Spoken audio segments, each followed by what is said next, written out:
ಎಲ್ಲರಿಗೂ ನಮಸ್ಕಾರಗಳು. ಇಂದು ನಾವು ವಿಜ್ಞಾನ ತರಗತಿಯಲ್ಲಿ ಶಬ್ದ ಎಂಬ ಪಾಠದಿಂದ ಒಂದು ಪ್ರಯೋಗವನ್ನು ಆರಿಸಿಕೊಂಡಿದ್ದೇವೆ.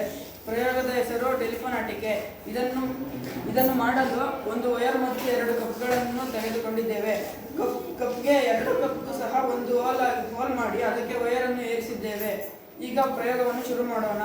1 ಕಪ್ಪನ್ನು ನನ್ನ ಗೆಳೆಯನಾದ ಅಮೃತ್ ಕೈಯಲ್ಲಿ ಕೊಡುತ್ತೇನೆ. ಇನ್ನೊಂದು ಕಪ್ಪನ್ನು ನಾನು ಹಿಡಿದುಕೊಳ್ಳುತ್ತೇನೆ. ಈಗ ನಾವು ಸಂಭಾಷಣೆಯನ್ನು ಮಾಡುತ್ತೇವೆ. ಹಲೋ ಅಮೃತ್, ಕೇಳಿಸುತ್ತಿದೆಯಾ? ಹೌದು, ಚೆನ್ನಾಗಿ ಕೇಳಿಸುತ್ತಿದೆ. ಇದು ನೀನು ನೋಟ್ಸ್ ಬರೆದಿದ್ದ? ಬರೆದಿದ್ದೆ. ನೀವು ಬರೆದಿಲ್ಲ ಚಂದ? ನಾನು ಬರೆದಿರಲಿಲ್ಲ. ಅದೇ ಶಬ್ದ ಪಾಠದ್ದು 3ನೇ ಕ್ವಶನ್ ಏನಿದೆ ಹೇಳ್ತೀರಾ? ಅದು ನಾನು ಬರೆದಿದ್ದೀನಿ, ಸರಿಯಾಗಿ ಗೊತ್ತಿಲ್ಲ. ಅದೇ ಸ್ಕೂಲಿಗೆ ಬೇಗ ಬಾ, ನಾನು ನಿಮಗೆ ಹೇಳುತ್ತೇನೆ. ಸರಿ ಆಯಿತು, ನಾಳೆ ಭೇಟಿ ಮಾಡೋಣ. ಸರಿ ಆಯಿತು. ಪರೀಕ್ಷೆಗೆ ಓದಿಕೊಂಡಿದೆಯಾ ಚಂದ? ಇಲ್ಲ. ಆಯಿತು, ಅದನ್ನು ಬೇಗ ಮಾಡೋಣ. ಸರಿ ಆಯಿತು, ಧನ್ಯವಾದಗಳು. ಇದನ್ನು ನೀವು ಸುಲಭವಾಗಿ ಮಾಡಬಹುದು ಮನೆಯಲ್ಲಿ. ಇದರಿಂದ ನೀವು ಆಟವನ್ನು ಆಡಬಹುದು. ಧನ್ಯವಾದಗಳು.